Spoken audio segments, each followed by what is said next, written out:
안녕하세요, 여러분. 고교학점제와 진로 설계 설명회 강의를 진행하게 될 EBS 입시 대표 강사 윤유구라고 합니다. 예, 진로진학 상담교사 장성민입니다. 안녕하세요. 반갑습니다. 안녕하세요. 자, 오늘 고교학점제와 진로 설계 설명회 강의를 진행을 하게 될 텐데 궁금한 점이 되게 많을 겁니다. 일단 출발은 고교학점제가 뭔지부터 출발해야 되겠죠? 장성민 그렇죠. 선생님, 고교학점제가 뭔가요? 몰라요. 예? 예? 이게 보통 우리 학교에서 학생들이 어허. 우리 선생님들이 질문하면 그렇죠. 다 몰라요. 정말 이게 뭔지에 대해서 맞아요. 뚜렷하게 설명해 줄 수 있는 부분이 너무 빙의된 거 아니에요? 아, 예. 그래도 선생님이 진로진학 상담교사니까 여러분들께 쉽게 설명해 드리면 여러분들의 진로에 맞춰서 학교에서 개설되어 있는 과목을 선택하고 학점을 이수해서 졸업을 인정받는 제도를 고교학점제라고 합니다. 오호, 뭐 어쨌든 어렵게 이론적인 이야기를 했지만 사실 진로를 이야기를 한다라고 했을 때는 가장 중요한 건 결국 진로라는 이야기가 될 거 아니에요, 그죠? 그렇죠. 그죠? 진로가 뭐예요? 진로. 자신의 길을 개척한다. 좋아요. 그 진로다라고 이야기를 할 때 여러분들이 어떤 것을 하고 싶으냐가 가장 중요한 거 될 거예요. 그래서 고교학점제다라고 이야기를 할 때 가장 중요한 부분은 나는 나의 진로를 어떻게 세팅할 것이냐.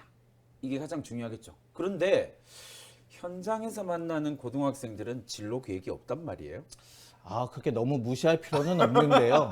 보통 이 학생들이 보면 자신이 정하지 못할 경우에는 부모님 의견이 아니면 선생님 의견, 친구 의견이 또 반영이 돼서 학생들이 진로를 설정하게 되는데 그래도 막연하죠. 왜냐? 그렇죠. 계속 변하니까. 그리고 이게 맞나? 이런 계속 퀘스천 마크를 달면서 학생들은 고민하게 되는 거죠. 이게 여러분들이 이렇게 고교학점제와 진로 설계라고 하는 부분을 이야기를 할 때 제발 딱딱하게 생각을 안 했으면 좋겠어요. 우리가 지금 이야기하려고 하는 고교학점제와 진로 설계다라고 이야기를 할 때 진로가 고등학교 3년 내도록 똑같아야 된다라고 이야기하는 사람 아무도 없어요. 그렇게 얘기하면 안 되는 거죠. 아니 청소년인데 진로가 확정되어져 있다? 이건 말이 안 되는 거거든요. 그러니까 얼마든지 변할 수 있다라는 전제를 가지고 설계를 진행을 하는 것이 중요하다라는 이야기죠. 맞아요. 제가 학생들하고 이제 이야기를 나누다 보면 선생님 저는 진로가 아직 정해지지 않아서 너무 걱정이 많아요. 그리고 어떤 친구는 의사가 되겠다, 변호사가 되겠다, 아나운서가 되겠다. 이렇게 뚜렷하게도 있는데 저는 아직까지 정하지 못해서 이거는 학생뿐만 아니라 학부모님도 마찬가지예요. 아, 우리 아들은 왜 정해지지 않았는지 무엇 때문에 우리 아들은 아직까지도 자신의 진로를 못 정했는지 저 너무 답답해요 라는 얘기를 많이 하시거든요. 그렇죠. 그런데 이제 여러분들이 이 진로라는 게 뚜렷하게 정해져 있는 친구도 있지만 정해지지 않았다고 해서 두려워할 필요가 없어요. 이제 오늘 선생님들의 강의를 들어가면서 자신의 진로에 맞게끔 진로를 설계해 나가면 되겠죠? 그러니까 결국 우리가 지금 이야기하려고 하는 건 고교학점제를 진행하는 이유도 그렇고 그리고 이게 이 고교학점제에 맞춰서 진로 설계라고 하는 포커스를 맞춰서 강의를 진행하는 이유도 사실 그 부분이 조금 있어요. 여러분들의 꿈, 여러분들의 미래 계획, 여러분들의 진로 설계는 언제든 바뀔 수 있다. 그러니까 그 바뀌는 것에 대한 두려움을 가질 필요 없다. 왜냐하면 설계의 주체는 바로 여러분들이니까. 얼마든지 설계도 바꾸는 것 가능하다라는 이야기를 하고 싶어요. 그러니까 나는 이게 될 거야 라는 것보다는 진로를 조금 더 포괄적으로 생각할 필요는 있다. 그렇게 이야기할 수 있겠죠? 그렇죠. 제가 선생님 학교에서 여러분들과 비슷하게 고민하는 친구들이 어떻게 진로를 설계해서 지금 활동하고 계획하고 있는지를 이따 자세하게 예를 들어서 설명해 드릴 테니까 조금만 기다려 주세요. 경고하는 것 같은데? 아닙니다. 그렇게 무섭게 얘기하지 말라고요. 자, 어쨌든 진로 설계에 대한 이야기들을 진행을 해볼 텐데 이 진로 설계가 조금 중요하다라고 할 수 있는 이유는 이게 이제 진학이라고 하는 컨셉으로 넘어가기 때문에 그래요. 그러니까 우리가 진로 설계를 이야기를 할 때 전제되어지는 이야기는 나는 어떤 대학을 갈까? 나는 어떤 직업을 가질까? 이걸 또 빼고 얘기할 수는 없거든요. 그래서 일단 하나를 먼저 보도록 합시다. 대학이 일반적으로 이야기를 할 때 가장 중요하다라고 이야기를 하는 건 대학에서는 뽑고 싶은 학생들이 있을 거 아니에요. 그 뽑고 싶은 학생들을 크게 어떤 능력을 가지고 있는 학생이냐라고 이야기를 하면 세 가지를 이야기를 해요. 그 세 가지 첫 번째가 학업 역량, 두 번째가요 선생님? 진로, 역량. 아, 그렇죠. 진로, 역량. 세 번째가 공동체 역량이다라고 이야기를 하는 거예요. 그러니까 쉽게 생각하면 여러분들이 고등학교 3년을 보내고 대학을 진학한다라고 이야기를 할 때 대학에서 너의 고등학교 3년 동안 어떤 능력을 보여줬니를 체크할 텐데 그 체크의 가장 대표적인 것이 학업 역량이 있냐 없냐, 진로 역량이 있냐 없냐, 공동체 역량이 있냐 없냐를 따지게 될 거라는 겁니다. 그러니까 그 부분에 대한 고민들이 좀 필요하겠죠. 선생님 학업 역량이 뭔가요? 공부요. 아니 오늘 너무 고등학생 비기해서 얘기하는 거 아니에요? 오늘은 그런 컨셉으로. 좋습니다. 학업 역량이다라고 이야기를 할 때 포커스가 되는 건 여러분들의 고등학교 생활 자체에 대한 학업 역량이라고 보기보다는 대학 교육을 충실하게 이수하는 데 필요한 능력으로 규정을 해요. 그러니까 우리가 이 학업 역량에서 보여줘야 할 가장 중요한 포커스는 뭐냐면 나에게 진로 역량과 대단히 연결고리가 가진 지점이죠. 탐구력이 있냐 없냐를 본다라는 겁니다. 됐죠? 자, 그 다음에 진로 역량이다라고 이야기를 하는 것 선생님이 한번 설명해 주시죠. 자신의 진로와 전공에 관한 탐색, 그리고 노력, 준비 정도가 되겠죠? 네. 사실 이게 진로 역량이다라고 이야기를 할 때 대부분의 사람들이 이게 계열 전공적 합성에 자꾸 대해서 이야기를 하잖아요. 그렇죠. 어떻게 생각하세요? 꼭 굳이 그럴 필요가 없는데도 아직까지도 이 글자에 현혹되는 부분이 없잖아 있죠. 맞아요. 그렇죠. 그러니까 대학이 굳이 저기다가 전공적 합성 옆에다가 계열이라고 적어 놓은 이유는 전공적 합성보다는 계열적 합성이 훨씬 더 중요하기 때문이고 우리가 지금 이야기하려고 하는 진로 설계의 핵심도 바로 계열적 합성 정도에 있다라고 이해를 해주면 정말 좋을 것 같습니다. 네. 자, 이런 능력을 키우기 위해서 선생님 고등학교 생활 가운데 제일 중요한 게 뭘까요? 고등학교 생활 중에 가장 중요한 건 열심히 공부하는 거, 친구들과 협업해서 공동체 역량을 길러내는 거, 그 다음에 자신의 진로를 딱 설계하는 거. 너무 많은 거 아니에요? 그렇습니다. 그런 모든 것들을 드러낼 수 있는 가장 중요한 방법 중에 하나가 뭐냐면 바로 독서죠. 네. 그렇죠. 정답. 그래서 이 독서에 대한 이야기들을 하게 될 텐데 선생님이랑 장성민 선생님이랑 윤용구 선생님이 막 이야기를 하면서도 계속 독서에 대한 이야기를 할 거예요. 왜냐하면 진로 역량을 보여주고 진로 설계를 할 때 가장 중요한 것 중에 하나가 어떤 책을 읽고 어떤 생각을 하느냐의 문제거든요. 여러분들이 지금 화면에 보고 있는 이 내용은 서울대를 지원한 학생들이 가장 많이 쓴 책이에요.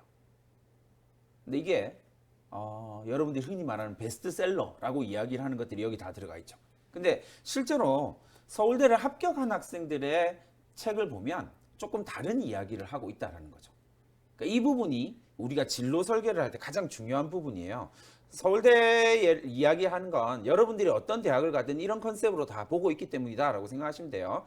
자, 어쨌든 제일 중요한 이야기 서울대학 그 대학에서 교수들이 가장 중요하게 생각하는 이야기가 뭐냐면 맨 마지막에 있는 다른 건 볼 필요 없고 미증복 도서라고 하는 거예요. 이게 뭐냐면 서울대를 지원한 학생들 가운데에서 한 명만 읽은 책이요. 이게 정말 중요한 거거든요. 그러니까 어떤 책을 읽었을까요? 라고 이야기를 하면 방금 선생님이 보여줬던 것처럼 자신의 궁금증을 해결하기 위한 책들을 읽는 것이 진로 설계의 가장 핵심적인 부분이다 라고 이야기를 할 수가 있어요. 그럼 이제 그 다음 질문이 이거죠. 선생님은 도대체 뭐가 궁금하시죠? 뭐가 너무 뜬금없는데 갑자기? 네, 장성민 선생님 학교에서 제일 많이 하는 것이 뭐냐면 애들한테 궁금한 거 찾아주는 거예요. 그죠? 한번 이야기를 해볼까요? 예, 제가 이제 여러분들께 진짜 진로 설계라는 건 어떻게 해야 되냐 하기 전에 한번 생각을 한번 해봅시다 우리가. 그러니까 진로 설계를 하기 위해서는 여러분들이 생각하는 힘을 길러내 주셔야 되거든요. 그래서 필요한 게 독서였지만 여러분 생각해 보세요. 어떤 친구는 아까 의사가 되겠다, 약사가 되겠다, 변호사가 되겠다, 아나운서가 되겠다. 하지만 이렇게 정한 친구들의 이 공통점을 보면 의사도 마찬가지로 환자가 있어야 되고 교사도 학생이 있어야 되는 것처럼 우리가 이 갖고자 하는 이 직업이나 이 진로는 모두 다 더불어가는 삶 안에 존재한다라는 거죠. 오, 좋은데요. 예, 그래서 조금 미시적으로 약간 좁게 진로를 생각하는 것보단 좀 더 넓게 그리고 학교 생활을 즐겁게 하는 과정에서 자신의 진로를 찾는 방법으로 선생님 학교에서 학생들과 지도했던 내용을 가지고 지금부터 소개해 드릴 거예요. 이 소개해 드리는 내용을 바탕으로 여러분도 곰곰이 생각해 보세요. 자, 제목은 관심 키워드로 진로 진학 설계하기라고 했는데요. 여러분들이 딱히 어떤 활동을 해야 될지 모르겠다. 이럴 때 그래도 적어도 내가 어느 부분에 관심이 있는지만 한번 고민해 보세요. 그래서 더불어 사는 삶을 주제로 해봤을 때 선생님이 학생들한테 사회적 약자라는 키워드를 던져주고 이 사회적 약자에 대해서 한번 고민을 하게 해봤어요. 그러면 사회적 약자는 과연 어떤 사람들인가? 정의? 혹시 사회적 약자에 대한 정의 아세요? 사회적 약자라고 하는 것은 주류로 불리워질 수 없는 사람들에 대한 이야기가 되겠죠. 다양한 형태가 나타나긴 하겠지만. 맞아요. 이렇게 대답 아주 교과서적으로 정답처럼 얘기해 주시는데 이렇게 대답을 보통 학생들이 하지 않아요. 하지만 학생들이 이렇게 정해진 답을 얘기하려고 하기보다는 여러분들이 생각을 해서 사회적 약자의 정의를 한번 내려봐 주시면 좋을 것 같아요. 맞아요. 그게 바로 정답이에요.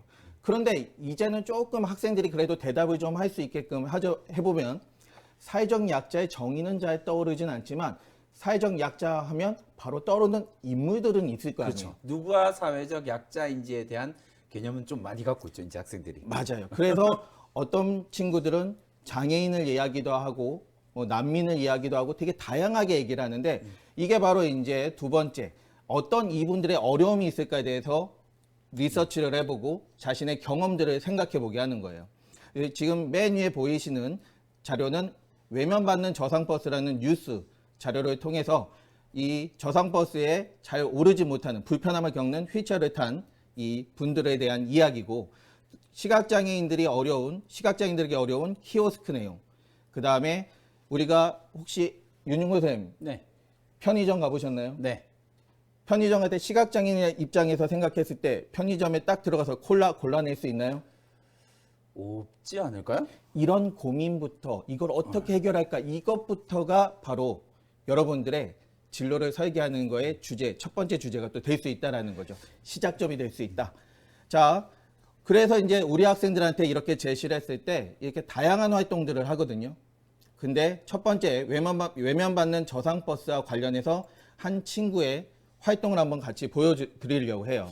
여러분들이 여기서 이제 포커스나 포인트를 좀 잘 잡아야 되는 부분은 어떤 거냐면, 지금 선생님들이 개별 학생들에 대한 이야기들을 보여주는 건 여러분들이 이런 여러분들의 생활 패턴 가운데에서 질문을 찾고 그 질문 불편함들을 해결하기 위한 과정이 진로 설계의 과정이다라고 하는 걸 이해를 하셔야 돼요.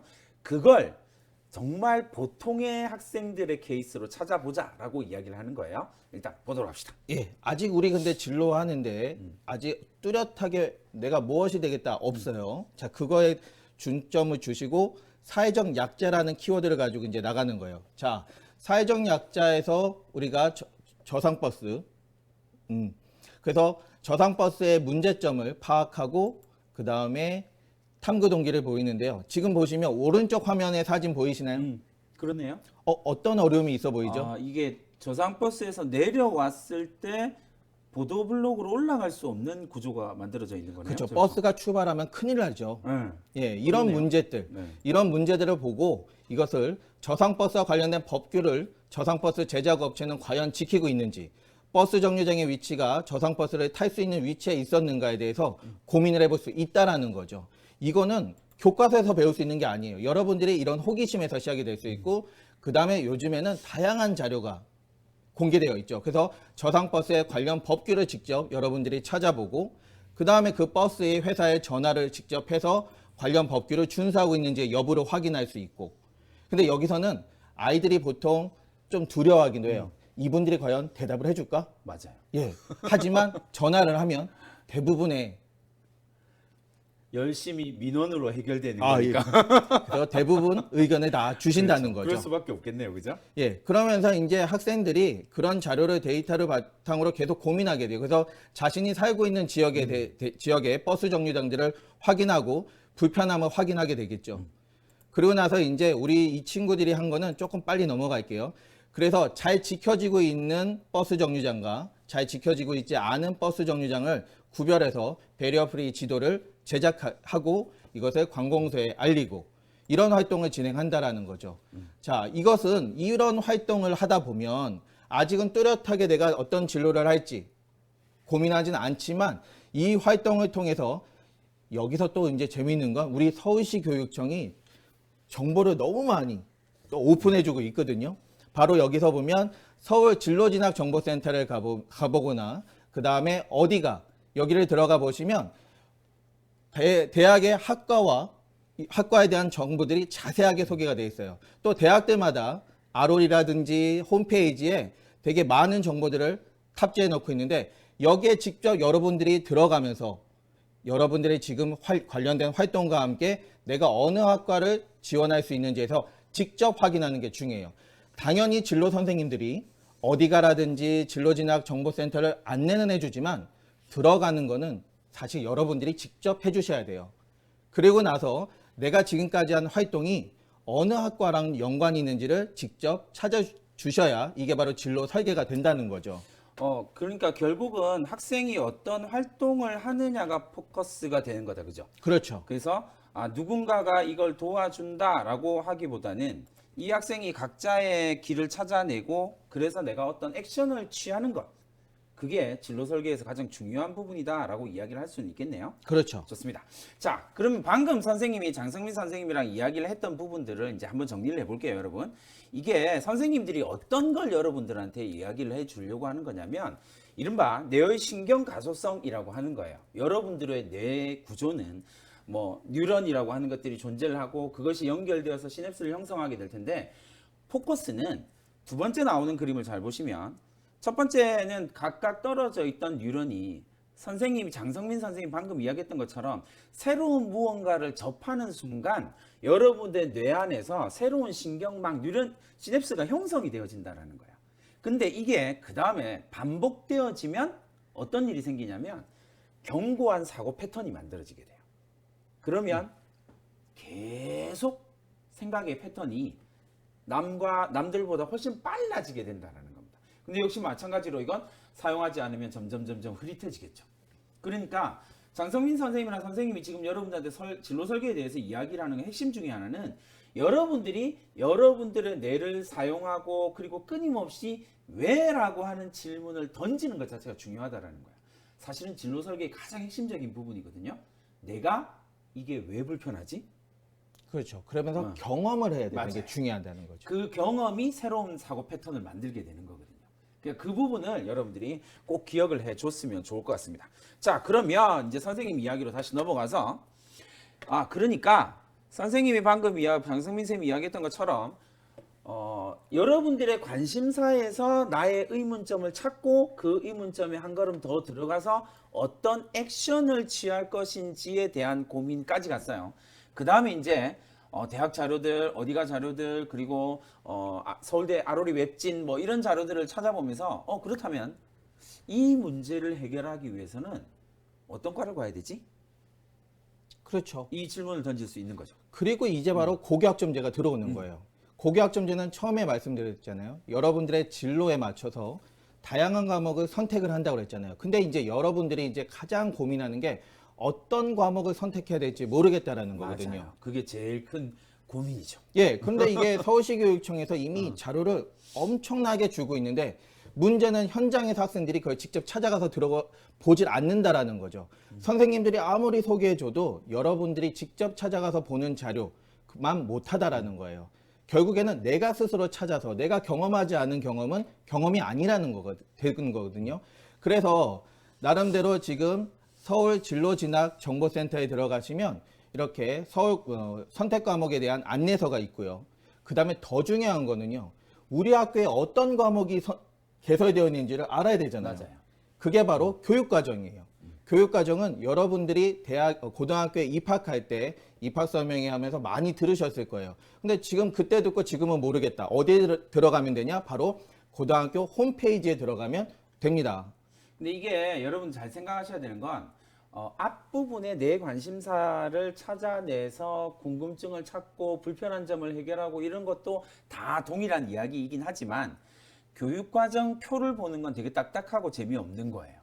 그건 확실하거든요. 그러니까 여러분들이 관심을 가지고 한 걸음 더 나가는 것이 중요하다. 액션을 취하는 것이 중요하다라는 거 다시 한번 강조드립니다.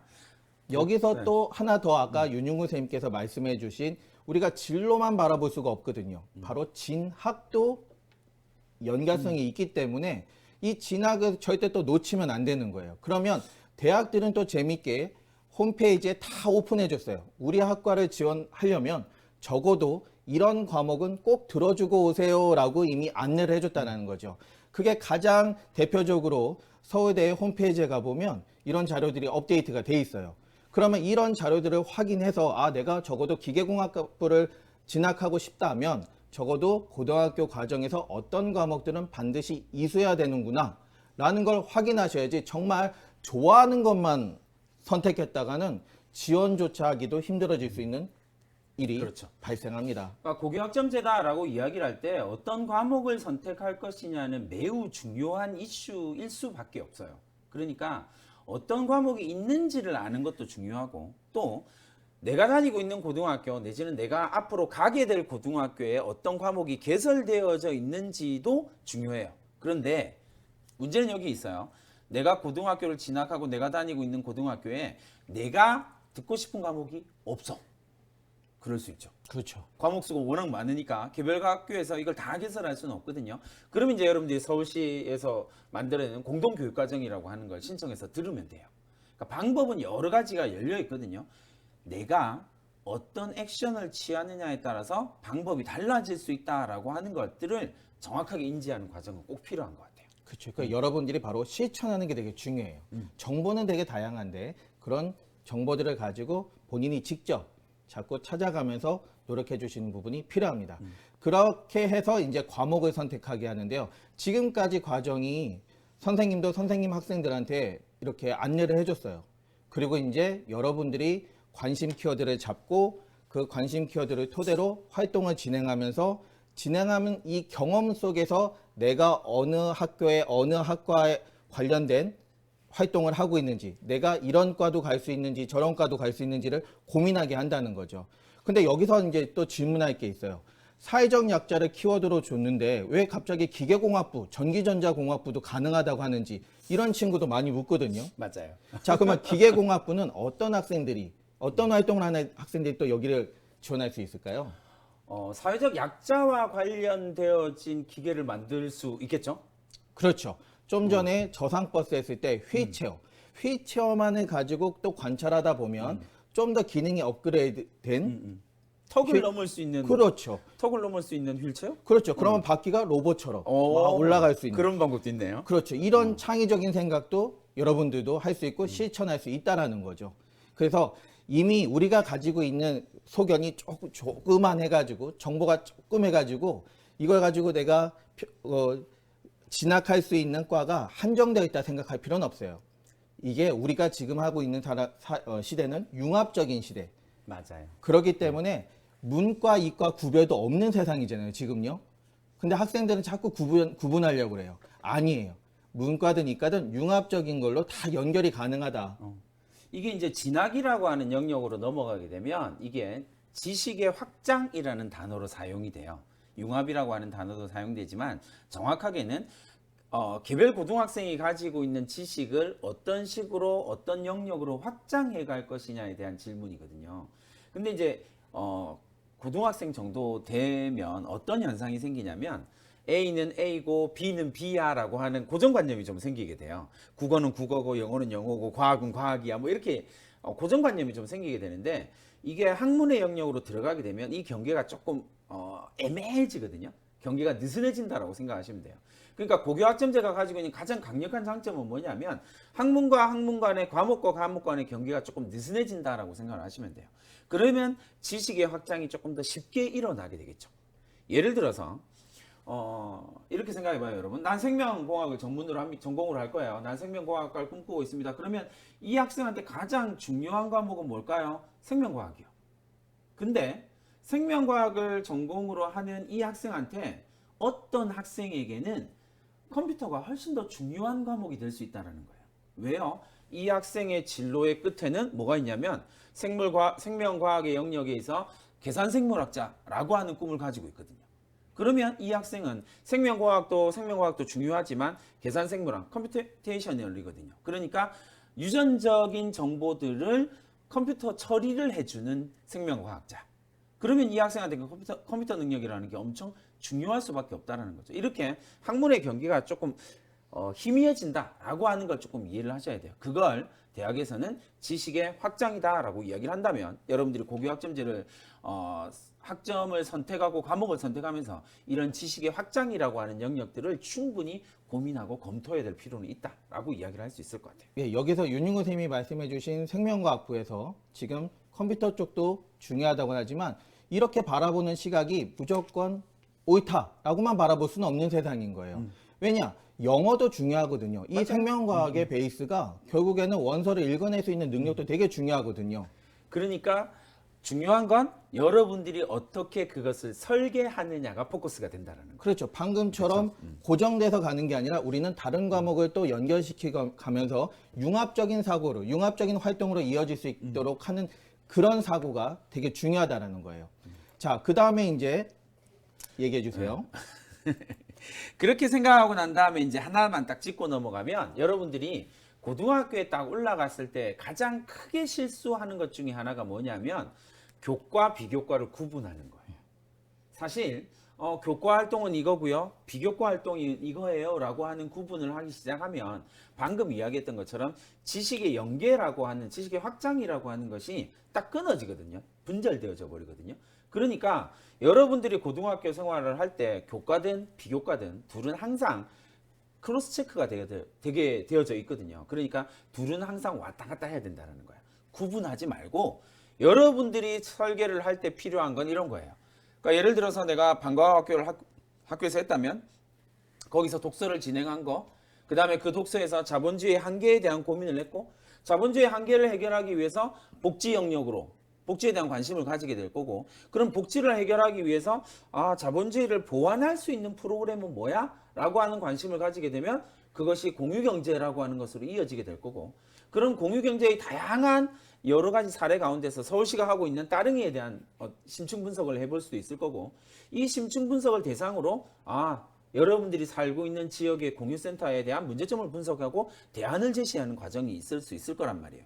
그러고 난 다음에 이 학생의 꿈이 사회적 기업, CEO, 진로 설계가 이렇게 만들어질 수도 있다라는 겁니다. 그러니까 이 학생은 기본적으로 교과에서 배웠던 것을 비교과로 끌고 가고 비교과에서 배웠던 걸 교과로 가지고 올 수 있는 역량이 있는 것. 그러니까 경계가 희미한 것. 하지만 이게 쉽지가 않아요. 맞아요. 그건 엄청 안 쉽죠. 그렇죠. 우리나 이렇게 말하니까 쉽죠. 이 학생들한테는 이게 경계가 모호할 수도 있고. 맞아요. 그러니까 그 부분에 있어서 여러분들이 교과는 이거, 비교과는 이거 이렇게 구분할 필요는 없다라는 거예요. 학교 생활에서 이 경계를 넘나들면서 여러분들이 궁금한 것들을 하나씩 해결해 가는 과정이 반드시 필요하다라고 이야기를 할 수가 있을 것 같아요. 네. 훌륭하신 말씀입니다. 뭐지? 자, 그 다음 이야기를 한번 해보도록 하죠. 그래서 그 다음에 어떻게 하실 거예요?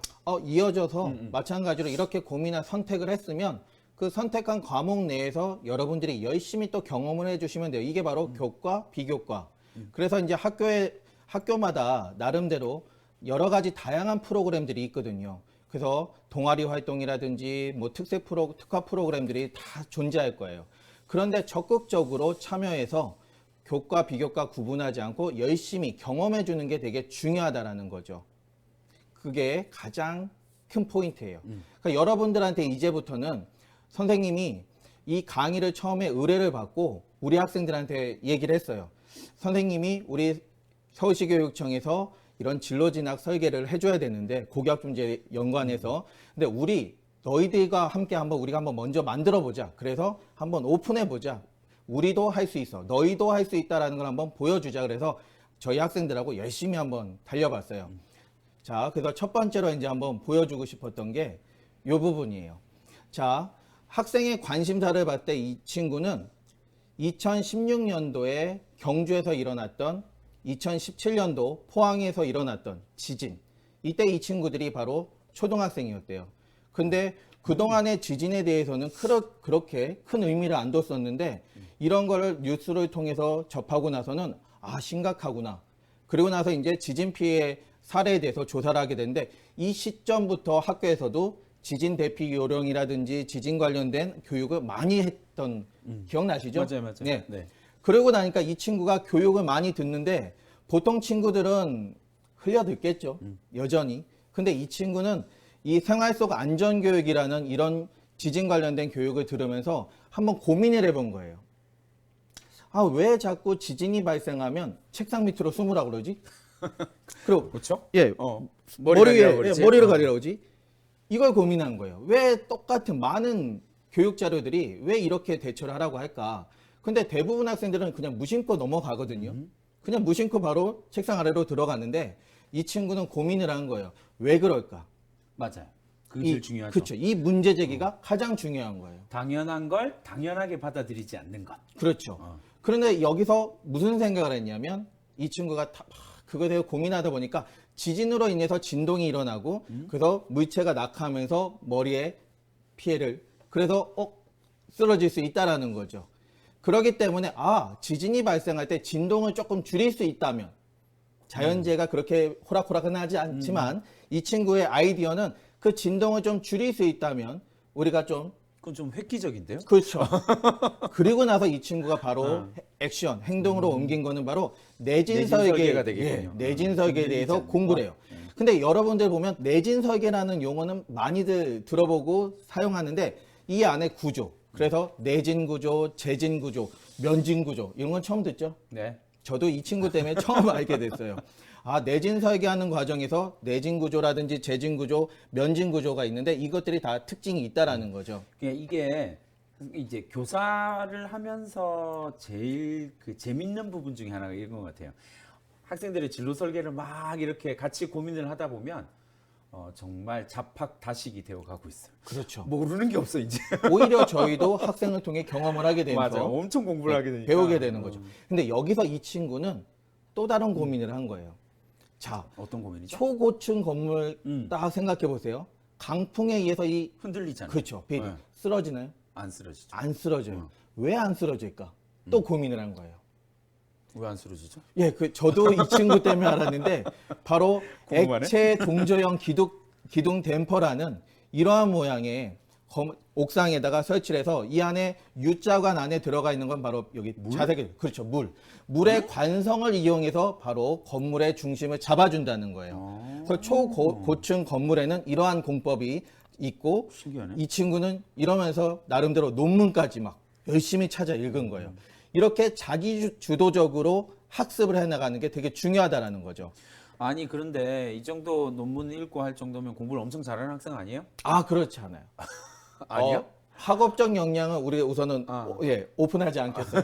하지만 이런 고민하는 친구, 그다음에 이 친구가 이 논문을 읽어가면서 또 고민해 왔던 거는 이 물의 양을 어느 정도로 주면 좋을까? 혼자 이렇게 고민을 하는 흔적들을 계속 남겨주고 있다라는 거죠. 그리고 나름대로 이런 것을 수식을 세워가면서 학습이라는 걸 하는 거예요. 이게 바로 포인트예요. 맞아요.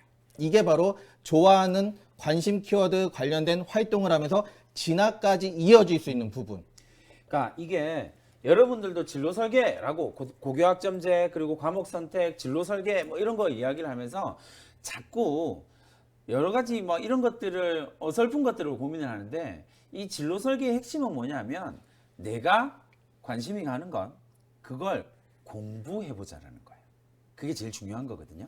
그러니까 특정 분야를 내가 알고 싶은 분야가 예를 들어서 이런 내진 설계 막 이렇게 어려운 파트로 가진 않더라도 예를 들어서 나는 아이돌이 되게 궁금해. 좋아하잖아요, 여러분? 그러면 그 아이돌의 생태계, 세계관에 대한 이야기, 아이돌이 가지고 있는 어떤 특징들에 대한 이야기, 무대에 대한 이야기들을 궁금해하면 돼요.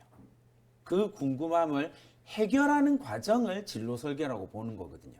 그러니까 그 부분을 조금 더 너무 이렇게 학술적이거나 학문적이거나 막 이렇게 나오는 것처럼 아까 뭐였죠? 액체 동저형 기둥 댐퍼 뭐 이런 거 네. 그런 거에 너무 하지 말고 이건 자기가 좋고 재밌어서 하는 거예요. 그래야만 할 수 있는 거거든요. 그러니까 그걸 절대 잊지 마세요. 진로 설계에 있어서 가장 중요한 포인트는 바로 그 부분이다라고 하는 걸 이야기해 드립니다. 예, 이 친구가 그러면서 나름대로 이것을 이론적으로만 가는 것이 아니라 직접 혼자 3D 설계를 하고 뽑아보면서 나름대로 이런 과정을 통해서 피파, 에스파, 이 지진파를 직접 한번 구현해내고자 이런 식으로 만들어가지고 실제로 구현하는 모습. 그리고 나서 이제 액체 동조형 기둥 댐퍼를 직접 만들어가지고 이렇게 제작 과정에 이렇게 자세하게 꼭 소개해달라고 했어요. 이 친구가. 자기 정말 열심히 했다고. 그러면서 너희들도 할 수 있다라는 거. 그러면서 이제 이런 진동에 의해서 이 물의 관성을 이렇게 이용해서 초고층 아니, 건물을 유지할 수 있다. 아니 이렇게 해놓고는 이거 지금 흔드는 건 수작업으로 흔들고 있는 예, 거예요? 예, 예.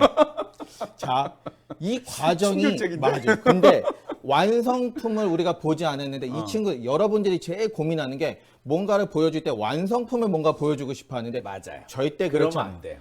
이 친구도 결국에는 뒤에 보면 어떤 이런 활동을 하면서 실패한 경험을 갖게 되거든요. 중요한 건 뭐라고 돼 있죠? 실패 이유.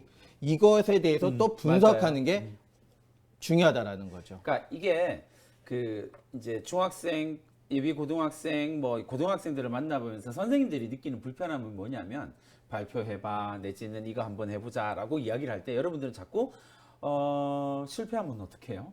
이거 제대로 못할 것 같은데 어떡해요? 막 이렇게 이야기를 하는데 여러분들의 직업이 뭐냐면 학생이에요. 학생은 뭐 하는 사람이냐면 배우는 사람이에요. 근데 배운다라는 말은 전제로 깔리는 게 뭐냐면 모른다예요. 그러니까 모르는 사람이 잘한다? 이건 말이 안 되는 거거든요. 그러니까 실패를 두려워하지 마세요. 완벽한 결과물이 나오지 않아도 돼요. 아까 그 학생처럼 진동은 수건에 싸서 이렇게 흔드는 거 괜찮아요. 그게 뭐 어때서 내가 할 수 있는 만큼 해보는 거예요. 그러면서 한 단계 한 단계 업그레이드 시켜가는 것이 진로 설계다라고 하는 걸 좀 안 잊었으면 좋겠어요. 그다음에 조금 쉽게 또 한번 가볼게요. 남학생들이 보통 어머니하고 좀 많은 마찰을 일으키면서 학생들이 가장 좋아하는 건 뭐죠? 공부 외적으로 뭐죠? 게임. 아, 이 게임 남학생이니까. 그렇죠. 남학생이니까 남학생은 특히나. 게임이죠. 근데 이것도 고정관념일 수는 있지만 남녀 구분 없이 맞아요. 이 게임 때문에 부모님하고 좀 그렇죠. 맞아요. 얼굴을 붉히는 일도 일어나는데 근데 이 게임조차도 우리 진로 활동으로 맞아요. 승화시킬 수 엄청 있다라는 좋아요. 거죠. 그냥 단순하게 게임을 즐기는 거에서 그치지 마시고 이 게임 속의 캐릭터들을 분석해 보는 거 좋지 않나요? 맞아요. 그 다음에 그렇죠. 캐릭터 분석에서 한 단계 더 나가서 요즘 게임들은 대부분 다 세계관을 다루고 있거든요. 그렇죠. 그러니까 이 게임의 세계관이 뭐야? 그러면 이 게임의 세계관을 구성하고 있는 신화는 뭐야? 라고 이런 것들을 타고 들어가는 게 되게 중요해요. 왜냐하면 이렇게 생각하세요, 여러분. 내가 좋아하는 거고 그럼 내가 좋아하는 걸 난 세상에서 가장 잘 알아야 돼. 그렇게 생각하고 접근을 하는 거예요. 그렇죠. 그러면서 게임의 스토리라인을 구성해 보게끔 하는데 그런데 이때 또 게임의 스토리라인을 구성하려면 또 뭐가 바탕이 돼야 되냐면 독서라는 거죠. 맞아. 그렇죠. 그 독서가 또 여러분들한테 이런 영향을 미쳐요. 근데 만약에 독서도 하면서 캐릭터 분석도 하고 스토리라인을 짜가지고 자신만의 게임을 한번 만들어 보겠다는 생각을 가지고 해보신다면 또 마찰도 줄어들 수 있고 여러분들의 진로에 좀 더 다가갈 수 있는 계기가 될 수 있다고 생각합니다. 아주 훌륭한 이야기군요. 자, 그러면 이제 그 얘기를 이제 그래프화 시켜서 한번 보도록 할게요. 이 지금 방금 이야기했던 에스파, 피파 맞죠? 네. 나 오랜만에 들어서 에스파, 피파, 진동에 대한 이야기를 생각해 보세요. 지진이다라고 이야기를 하는 것이 이 개별 학생한테는 과학 실험이었죠. 그죠? 이 과학 실험이 과학 실험으로만 끝나면 진로 설계는 아무런 의미가 없어요. 우리가 해야 할 일은 뭐냐면 이 내가 과학 실험하는 걸 실험으로 끝나는 것이 아니라 동아리 활동에 갖다 붙여보는 거예요. 내가 동아리 활동하는 것과 내진 설계에 대한 이 어떤 접점을 만들어낼 수 있지? 지식과 지식 간의 접점을 만들어내는 게 되게 중요하거든요. 그 다음에 이 과학 실험은 내 화학 시간에 내 물리 시간에 어떻게 연결될 수 있지? 그 다음에 방금 장성민 쌤이랑 선생님이 진짜 강조하고 있는 게 하나 있잖아요. 뭐예요? 독서. 책을 읽지 않는 학생은 똑똑해질 수가 없어요. 내가 학생이기 때문에 똑똑해지기 위해서 필요한 건 뭐냐면 모르는 걸 아는 과정이 필요해요. 근데 모르는 걸 아는 과정이 쉽지는 않거든요. 그러니까 우리한테는 독서가 반드시 필요하다라고 이야기를 하는 거고요. 그 다음에 과학 실험에 대한 이야기들이 당연히 내가 가고 싶은 학과로 연결될 수밖에 없는 거예요. 그러면 진로 활동으로 연결되겠죠. 그럼 진로 활동에서 탐색한 내용도 나올 거고 진로와 관련된 활동들도 나올 거고 이렇게 쭉 연결되면 내 고등학교 생활이 하나의 마인드맵으로 만들어질 수 있는 거예요. 이게 뭐예요? 경험과 지식의 설계도를 만드는 거예요. 이게 선생님이 지금 계속 이야기하고 있는 거예요. 여러분들을 어떻게 진로 설계할 거예요? 출발점이 잘 잡으셔야 됩니다. 나는 무엇을 궁금해하는가? 나는 무엇을 알고자 하는가? 거기에서 출발된다라는 거예요. 그래서 선생님이 경험과 지식의 설계도를 만들 때 제일 중요하게 생각하는 게 뭐냐면 너 도대체 뭘 궁금해하고 있니? 그냥 이게 그냥 나 이거 궁금해 라고 하는 정도의 이야기가 아니라 이게 이제 진로 영역이나 진학의 영역으로 가게 되면 지적 호기심이라고 하는 단어로 표현이 되거든요. 그럼 이 지적 호기심을 해결하기 위해서 나는 어떤 활동들을 한 거야? 라고 이야기를 할 수 있겠죠. 근데 그 부분에 대한 고민이 당연히 이어질 수밖에 없을 것 같아요. 맞아요. 지금 이게 표현만 다를 뿐이죠. 여러분, 지적 호기심 이 단어보다 쉽게 생각하면 우리 주변에 이제 문제점 맞아요. 이런 것들에 관심을 가지고 이걸 내가 한번 해결해 보고자 하는 노력. 이게 바로 지적 호기심인 맞아요. 거거든요. 예. 그러니까 그 지적 호기심을 우리가 학교 생활 안에서 풀어내기 위해서 무엇을 할 수 있느냐를 고민해 보자는 거예요. 그래서 나오는 이야기가 내가 궁금한 건 방금 선생님이 이야기했던 거예요. 내가 궁금한 건 어떻게 수업으로 연결되죠? 그럼 수업에서 궁금한 것들이 어떻게 독서로 이어지죠? 그럼 독서가 내가 책을 읽는데 사실 고등학생이 어려운 책을 읽는다는 건 정말 쉽지 않잖아요. 그렇죠. 그 책 어떻게 해결하세요? 근데 이 독서가 또 어렵다 쉽다 이 개념도 사실은 조금 모호한 것 같아요. 이게 독서는 저는 만화책도 괜찮다고 생각하거든요. 만화책에서도 충분히 학생들이 느낄 수 있는 게 되게 많아요. 근데 이제 이런 편견들, 그러니까 어렵다 쉽다 이런 것들 조금 벗어났으면 좋겠어요. 누구나 읽어낼 수 있는데 그걸 좀 깊이 있게 가냐 못 가냐의 문제. 하지만 또 부족하면 뭐예요? 친구랑 같이 읽으면 되잖아요. 또 선생님하고 같이 읽어가면 충분히 해결할 수 있죠. 그러니까 여러분들이 이런 해결할 수 있는데 이런 방법적인 걸 잘 몰라서 그러니까 잘 이해가 안 갈 때는 질문이라는 걸 하세요. 이게 두려워하지 마시고 친구나 선생님께 질문해 가면서 같이 함께 아까 초반에 얘기했잖아요. 더불어가는 삶. 예. 그게 이렇게 연결된다고요? 그렇죠. 네. 근데 어쨌든 독서다라고 이야기를 할 때 방금 이제 장성민 쌤이 이야기했던 것처럼 혼자 어려운 책을 읽는다는 건 한 페이지 읽고 끝나요. 그래서 여러분들이 똑똑해지는 과정들에 있어서는 한 페이지 읽고 쉽지 않거든요. 그런데 친구와 같이 읽으면 이게 생각보다 쉽게 해결이 돼요. 근데 고만고만한 두 놈, 세 놈이 모여가지고 해봐도 답이 안 나올 수 있거든요. 그럼 이제 선생님과 함께 방과학교를 하는 거예요. 학교에서. 선생님, 이거 그 고교 학점제에서 여러분들이 진로 설계를 할 때 진짜 중요한 것 중에 하나인데 뭐냐면 여러분들이 실제로 할 수 있는 방법 가운데 가장 중요한 것 중에 하나예요.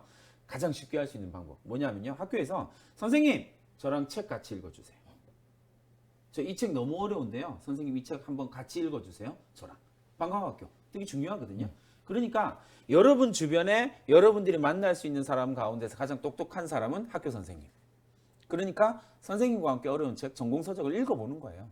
그러면 여러분들이 그걸 조금 더 깊이 이해할 수 있겠죠. 아는 만큼 보이게 돼 있거든요. 근데 선생님은 많이 알고 있으니까 전공 영역에 대해서 많이 알고 있으니까 똑같은 책을 읽어도 더 깊은 것들을 이야기해 줄 수 있는 거예요. 그러니까 선생님과 무언가를 하세요. 그렇죠? 그러고 난 다음에 그걸로 보고서도 만들어 보고요. 보고서를 만들다 보면 내가 가고 싶은 길이 훨씬 더 깊게 공부가 돼요. 그러니까 이걸 이제 진학이랑 연결시키면 어떻게 되냐면 초등학생들한테 물어봅니다. 꿈이 뭐니? 라고 이야기를 하면 아까 또 진로가 뭐니? 무슨 거죠? 진로가 뭐야? 라고 이야기를 하면 몰라요. 제일 많이 나오는 이야기가 몰라요. 내지는 전 CEO요. 전 의사요. 뭐 이런 것들이 나오거든요. 그런데 고3한테 물어봅니다. 너의 진로가 뭐야? 넌 뭘 하고 싶니? 전 의사요. 전 CEO요. 여러분 뭔가 좀 이상하지 않으세요? 초등학생도 CEO, 고등학생도 고3도 CEO, 초등학생도 의사, 고등학생도 의사, 고3도 의사. 이게 왜 문제가 되냐면 고등학교 3학년 고등학생이 되었다라는 건 그 분야에 대한 전문적인 지식들이 나온다라는 이야기거든요. 그 전문적인 지식, 진로에 대한 관심에서 출발을 하게 되는 거예요. 그럼 뭐예요? 그 영역에서 공부하지 않은 사람들이 모를 수밖에 없는 것들을 알게 돼요. 그러니까 예를 들면 이런 거죠. 선생님, 제 꿈은 CSO예요. 선생님, 제 꿈은 CMO예요. 선생님, 저는요, CFO로 꼭 갈 거예요. 무슨 말인지 하나도 못 알아듣겠죠? 왜 그럴까요? 그건 그 영역을 알고 공부한 사람만 알게 되는 거거든요. 이해됐죠? 그게 우리가 진로가 점점 심화되어진다라는 이야기예요. 여러분들이 고교학점제 가운데서 진로 설계를 할 때 가장 중요한 파트 가운데 하나예요. 여러분들이 가고자 하는 분야를 좀 깊이 공부해 보는 거. 그러면 점점 더 어려운 책을 읽게 되겠죠. 그렇게 해서 교과와 비교과, 경험과 지식을 하나로 융합시켜 갈 수 있는 능력이 보여지기 시작하는 거예요. 네, 그걸 여러분들이 좀 잘 해줬으면 좋겠어요. 됐죠?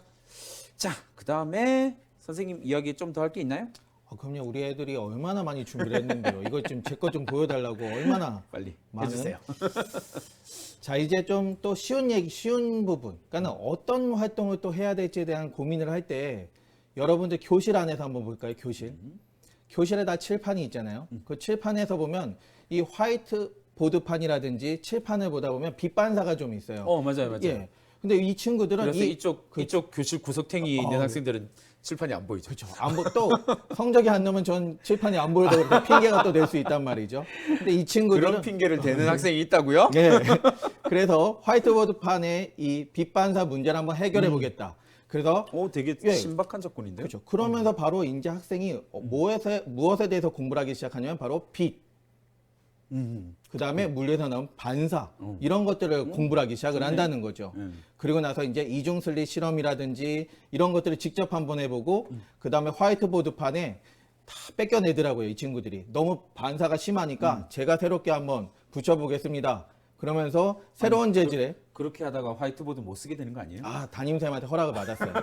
예, 그래서 이 친구들이 화이트보드 시트지를 붙이고 그 다음에 비교를 하는데 훨씬 더 이 빛반사 문제를 해결할 수 있었던 사례가 있었고요. 또 이거 괜찮은 것 같아요. 괜찮은 것 같죠. 또 그 다음에 이제 우리 또 남학생이지만 또 패션에 관심 있는 친구들이 있어요. 패션. 근데 이 모둠 활동을 하다 보니까 본인은 패션인데 다른 친구들은 환경에 관심 있는 친구들하고 묶인 거예요. 그러면서 서로 공통된 활동을 어떻게 해볼까 고민하다 보니까 이 친구들이 혹시 패스트 패션이 뭔지 아나요? 네. 뭐죠? 유행에 민감한 패션? 예, 유행에 민감한 패션이니까 그거에 맞춰서 발맞춰서 대량 생산을 하기 위해서는 결국에 환경 문제로 이어질 수밖에 맞아요. 없더라고요. 저도 사실은 처음에 이 패스트 패션에 대해서 너무 깊이 있게는 생각을 못 했었는데 이 친구들의 활동을 지켜보다 보니까 이거 되게 큰 문제구나 라는 인식도 하게 됐고 이 친구들이 이런 해결 방안으로 업사이클 활용하기라든지 슬로우 패션 지향하기 또 아름다운 가게나 이런 데 옷 기부하기 그래서 직접 친구들한테 옷 기부를 독려하고 이런 캠페인 활동까지 이어지면서 그 다음에 이제 그 친구들이 다른 다양한 탐구 활동으로 이어지는 모습 그 다음에 역시나 이 친구들은 어디가를 들어가서 이 친구는 요번에 패션하고 환경하다 보니까 신소재 쪽에 관심이 생겼대요. 그러면서 직접 신소재학부에 관련된 모집 인원이 몇 명이고 경쟁률이 몇 대 몇이었고 이런 것들을 확인한다는 거죠. 그러면서 자신에 맞춰서 어떤 과목을 선택할지를 이렇게 목표를 설정할 수 있게 된다는 거죠. 그래서 이 친구들의 활동을 지켜보면서요. 제가 느꼈던 부분은 진로란 과연 그러면 무엇일까라는 생각을 한번 고민해 봤거든요. 근데 여러분들께 진로라는 거는 나는 어떤 사람이 될 것인가에 대한 고민을 한번 같이 했으면 좋겠어요. 그리고 초반에 계속 말씀드렸듯이 어떤 특정 직업에만 한정 짓지 말고 이 특정 직업조차도 다른 사람과 더불어가는 삶을 살기 때문에 우리가 이 사회에 대한 관심을 좀 가져주고 이 사회에서 일어나는 문제점을 좀 찾고 해결하는 과정에서 그 해결 속에서 세상을 좀 긍정적으로 변화시키자는 이런 목표 의식을 가지고 시작이 되면 진로와 진학이 자연스럽게 다 연결이 될 수 있다라는 거. 그리고 이거 실제적으로 우리 학생들을 통해서 확인한 내용이에요. 맞아요. 그리고 실제로 선생님도 장성민 선생님도 학교에서 학생들을 이렇게 지도를 해요. 대체로 이제 이런 걸 뭉뚱그려서 체인지 메이커 뭐 이런 그렇죠. 이야기로 하죠. 네. 그래서 세상을 바꾸기 위한 작은 실천. 네. 근데 그 출발점이 뭐냐면 궁금한 거예요. 불편한 거. 그러니까 그 부분에 대한 고민들을 좀 가지고 해보자고요. 진로 설계에서 가장 중요한 거 어렵게 고민하지 마세요. 내가 뭘 해야 되냐면 내 삶에서 불편한 게 뭐지? 내가 살면서 제일 궁금한 게 뭐지? 이런 걸 찾아보는 거거든요. 자, 그러면 이제 시간도 벌써 시간이 이렇게 됐다고요? 큰일 났군요. 자, 이렇게 생각을 해보세요. 그럼 선생님 진짜 어떻게 해야 돼요?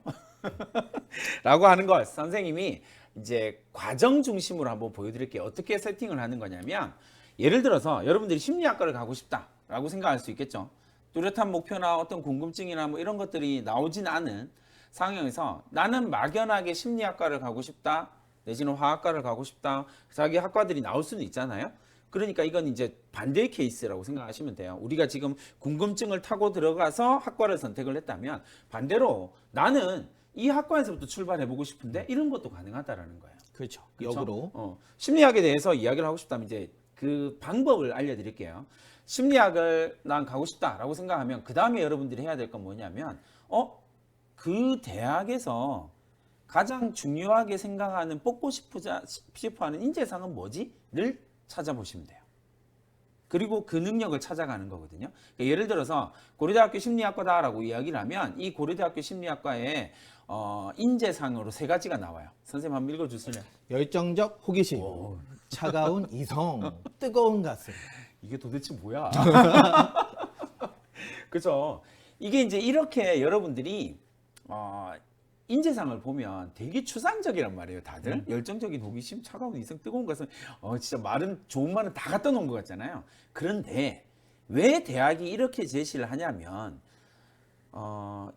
그 대학에 오는 인재들은 무수히 많은 종류가 있을 테고 그 많은 종류들 가운데에서 그걸 포괄하려다 보니까 추상적으로 드러날 수밖에 없어요. 그러니까 여러분들이 해야 할 일은 뭐냐면 심리학과에서 열정적인 호기심을 있는 학생을 필요로 합니다 라고 전제를 깐다면 여러분들이 해야 될 일은 뭐겠어요? 첫 번째, 똑같아요. 방법은, 과정은 반대로 가는 거지만 방법은 똑같아요.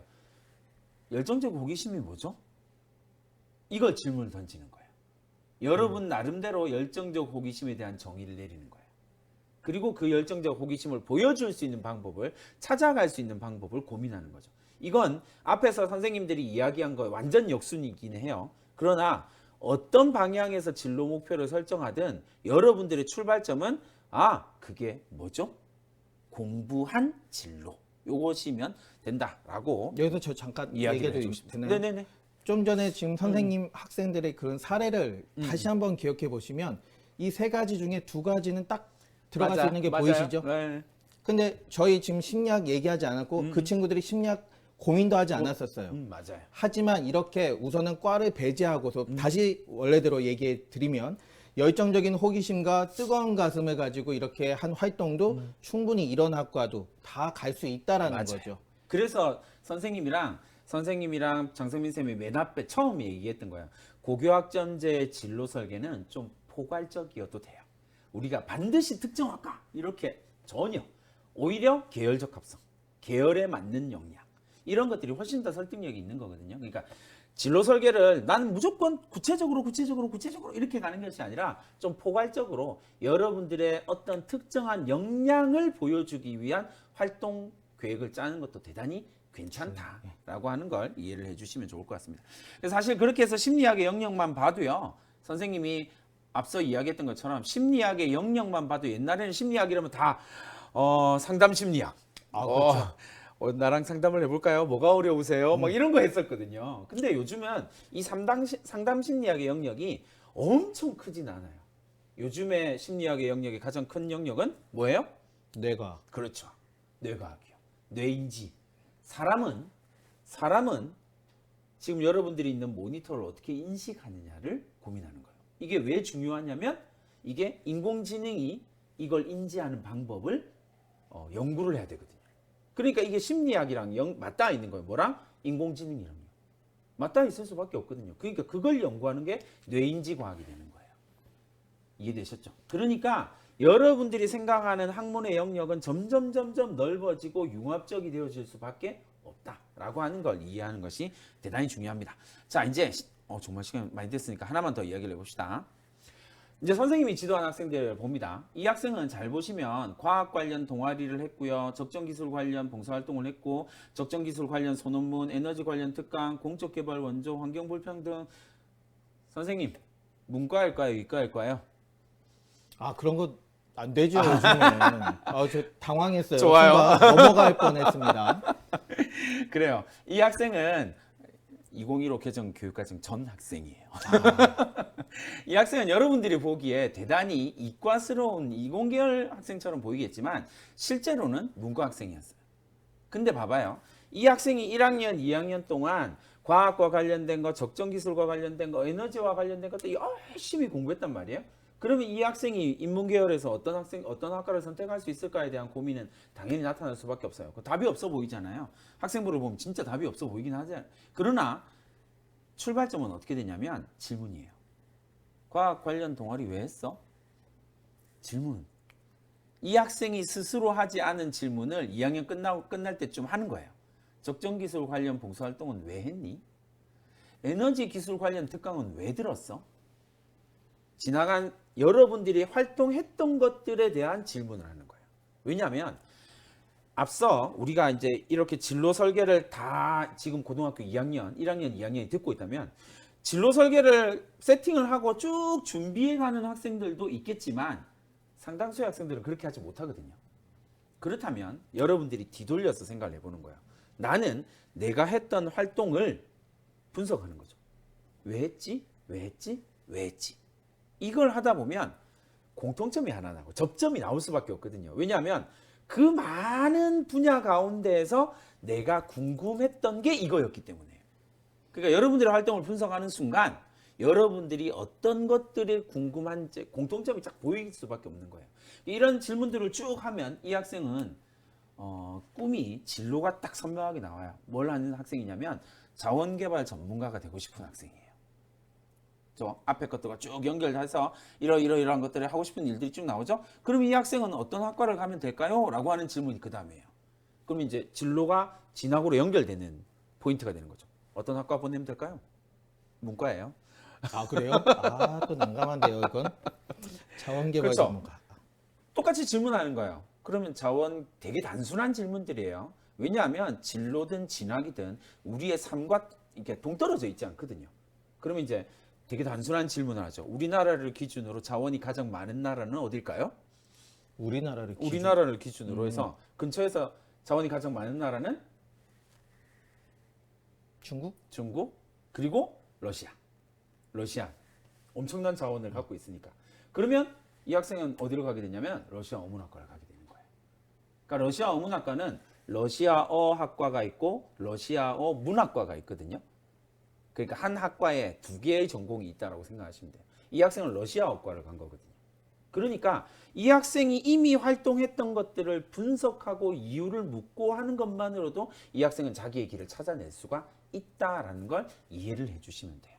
그러니까 단지 내가 진로 설계를 안 했기 때문에 나는 안 되나 봐, 나의 진로는 없나 봐, 막 이렇게 생각할 것이 아니라 여러분들이 밟아왔던 궤적을 한번 되짚어서 질문해보는 과정이 매우 중요하다는 거예요.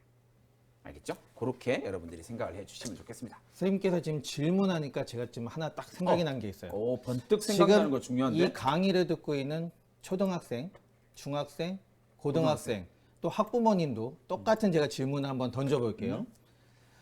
지금 여러분들 앞에는 선천적으로 시각장애를 앓고 있는 친구가 앞에 있어요. 이 친구에게 노란색을 설명해 주세요. 어렵다. 이거 은근히 초등학생들은 되게 많은 대답을 막 하거든요. 진짜? 예. 근데 오히려 고등학생 그리고 학부모님일수록 더 대답을 못 해줘요. 이 질문에 답을 찾는 과정이 바로 여러분들의 진로와 연결될 수 있다는 거죠. 되게 그게 어려운데? 그렇죠. 이런 것들을 나름대로 인공지능에 관심 있는 회사들, 구글이라든지 이런 회사들이 이런 질문을 세계에 던져주고 이거에 답을 찾고자 하는 친구들을 모으거든요. 그럼 빨리 여러분들 댓글창에다가 시각장애인에게 노란색을 노란색을 설명해 보자. 줄 수 있는 빨리 올려보세요. 네. 진짜 궁금하다. 어떤 이야기가 있을지. 근데 이걸 해결하는 과정이 정말 맞아요. 여러분들의 되게- 한번 도전해 보세요. 되게 의미 있는 건데 그거? 네. 그죠? 오, 좋아요. 아, 똑똑한데? 자, 그러면 이제 시간이 다 되긴 했으나 이제 우리 미리 받아본 질문 이야기를 한번 해보도록 합시다. 1번 읽어주실래요? 예, 고교학점제의 기대 효과는 학생들의 적극적인 수업 참여를 유도하는 것입니다. 하지만 공부를 하기 싫어하는 사람들은 무슨 일이 있어도 공부를 안 하려고 하는데 이것은 과연 효과적일까요? 정답은요? 뭐라고 해야 되죠? 고교학점제가 기대하고 있는 것은 아까 이제 선생님들이 앞에서 계속 이야기했던 것처럼 개별 학생이 적극적으로 자신의 수업을 참여할 수 있도록 과목을 선택하는 것에 있어요. 그러니까 다른 말로 하면 내가 관심 가지고 나의 의문점을 해결할 수 있는 과목을 선택한다라는 거죠. 그러니까 무슨 일이 있어도 공부를 안 하려고 하는 학생들이 그럼에도 불구하고 자기가 관심 있는 과목을 선택할 것이다 라고 하는 전제에서 출발하는 거예요. 그러니까 적극적으로 참여할 수밖에 이 없겠죠. 질문은 궁금하니까. 학부모님이 하신 것 같지 않아요? 그런가? 맞네. 자, 두 번째. 열심히 공부하지만 성과가 떨어지는 학생들은 졸업을 못할 수도 있는 건가요? 확실히 학부모입니다. 그러네요. 대답. 졸업을 못할 수도 있는 아니요. 졸업을 할 수 있습니다. 제가 깔려드렸잖아요. 학점을 반드시 이수하게 해서 여러분들의 졸업을 이어질 수 있도록 할 겁니다. 네. 이수와 미이수가 결정되지만 미이수 받은 학생들은 이 과목을 이수할 수 있는 과정을 학교에서 만들어줘야 돼요. 그래서 미이수의 경우가 없다라고 잘 없을 것이다라고 생각하시면 됩니다. 그럼 이제 실제로 재이수 기회를 줬는데도 이수를 못하면 유급을 해야죠. 그렇죠. 어쩔 수 없어요. 네. 세 번째, 학생들이 원하는 과목을 선택 수강할 수 있다고 들었는데 학점을 따기 비교적 쉬운 과목을 위주로 수강하지 않을까요? 이걸 전략이라고 해서 만약에 비교적 쉬운 과목을 선택했다면 어쩔 수는 없지만 지금 강의를 들었다면 여러분들이 직접 이제 과목을 선택하는 거기 때문에 쉽다 어렵다라기보다 필요한 과목인지 아닌지에 대한 고민을 했으면 좋겠습니다. 맞아요. 그런데 이제 이게 진학이랑 연결되면 조금 더 다른 이야기가 나올 수밖에 없는 부분들은 분명히 있어요. 그죠? 여기 똑같은 질문이다. 네네네. 그죠? 예. 점수 받기 쉬운 과목 위주로 몰리지 않을까요? 인원이 몰리면 못 듣는 거 아닌가요? 진로나 관심이 이건 다른 이야기니까 앞에 네. 두 개만 연결시키면 되겠네요. 점수 받기 쉬운 과목으로 몰리지 않을까요? 라고 이야기를 하는 이런 의문점을 대단히 많이 가지시긴 하세요. 그런데 포커스는 진로 설계를 어떻게 할 것이냐도 대단히 중요하지만 한 단계 더 나아가면 이게 진학과 맞물리면서 개별 학생들이 가고 싶은 대학이 있겠죠. 그 대학에서는 쉬운 과목에 대한 평가를 별로 좋게 하지는 않습니다. 그래서 대학이 이 부분에 대해서 뭐라고 이야기를 하냐면 당신이 어떤 학생이 개별 학생이 어떤 과목을 선택했는지는 반드시 평가하겠습니다. 그런데 반드시 평가하겠습니다. 다음에 나오는 단어가 뭐냐면 우리는 과목의 수준을 볼 겁니다. 라고 이야기를 해요. 그러니까 진학과 연결되면 이제 조금 방향이 좀 더 잡히실 거라고 생각을 하고요. 자, 나중에 진로나 관심이 바뀌면 어떻게 해야 돼요? 지금까지 잘 들으셨으면 해결이 알겠지만 되겠네요. 당연한 겁니다. 당연하게 생각하시면 되고요. 그 과목을 선택은 했는데 갑자기 이제 진로가 바뀌었다. 충분히 연결 가능하다. 왜? 다 융합적인 게 깔려 있기 때문에요. 충분합니다. 근데 이제 저는 어떻게 학생들이나 학부모님들한테 이야기를 해주냐면 나중에 진로와 관심이 바뀌면요 라고 이야기를 하면 그러면 더 괜찮아요 라고 이야기를 해요. 왜요?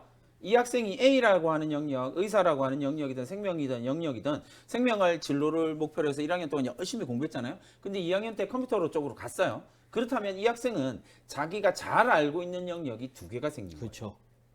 이해되셨죠? 그러니까 다양한 경험을 이미 한 학생이에요. 대학의 입장에서 보면 이건 아주 우수한 학생이에요. 그러니까 진로나 관심이 일관되어야 된다라는 이상한 생각하지 마세요. 얘들은 고등학생이에요. 아직 아직 성인이 되지 못했고 그래서 꿈을 얼마든지 성인들도 얼마나 자주 바꾸는데 그죠?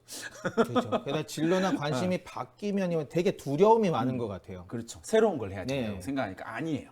그러니까 훨씬 더 긍정적이다. 다양한 경험은 주요 대학에서 아주 긍정적인 평가를 받거든요. 역량으로 보시면 돼요. 맞아요. 역량을 키운다. 좋습니다. 자, 그다음에 세 세 번째 번째. 질문으로 가볼까요? 진로에 대한 학점을 쌓아야 한다는데 아직 진로에 대해 결정하지 못한 경우 어떻게 해야 하는지 정말 궁금합니다. 진짜 궁금해 네. 보인다, 그죠? 그럼 뭐 오늘 강의를 들었으면 이제 우리 주변에 이제 문제점을 좀 찾아보는 쪽에서 그리고 관심 키워드 쪽에서 계속 고민하시다 보면 충분히 이건 해결할 수 있다고 생각이 드는데요.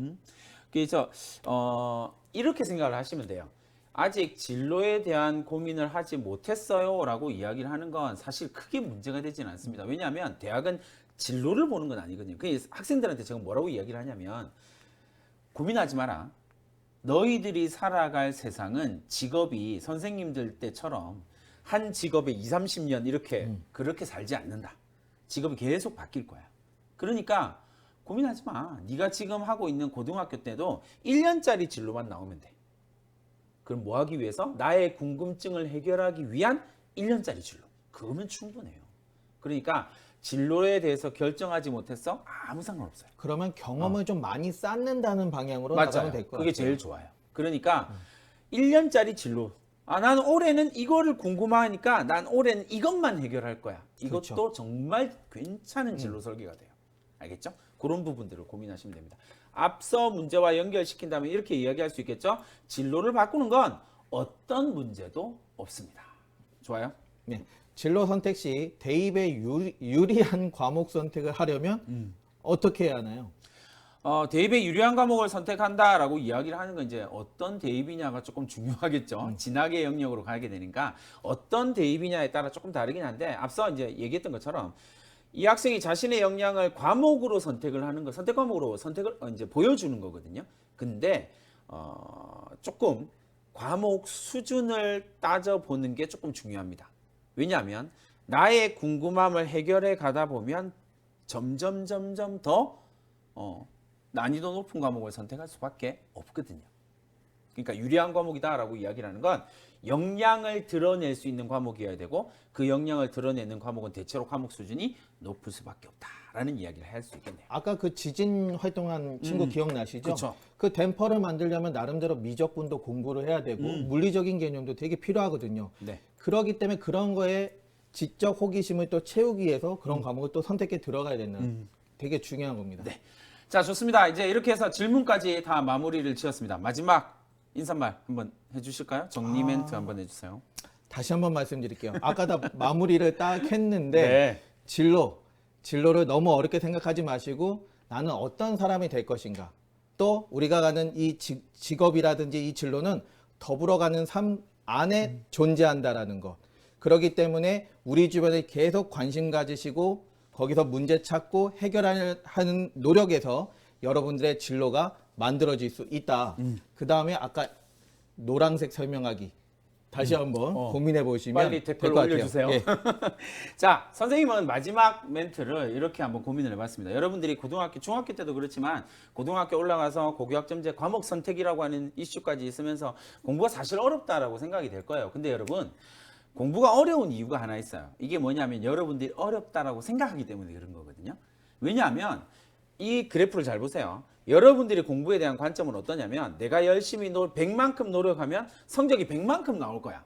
내가 200만큼 노력하면 성적이 200만큼 나올 거야 라고 생각을 하는 거예요. 근데 그렇게 절대 안 돼요. 착각하시는 거예요. 그러니까 내가 아무리 노력해도 어느 순간까지는 절대로 성과가 안 나와요. 그게 공부거든요. 그러니까 여러분들이 어렵다라고 여러분들의 성적이나 여러분들의 성장이나 여러분들의 발전은 반드시 여러분들이 보기에 오른쪽 그래프로 나와요. 일정한 기간 동안 반드시 쌓아야만 됩니다. 그렇죠. 그러니까 그걸 여러분들이 안 놓쳤으면 좋겠어요. 공부가 어려운 이유는 당장의 결과물을 볼 수가 없기 때문이거든요.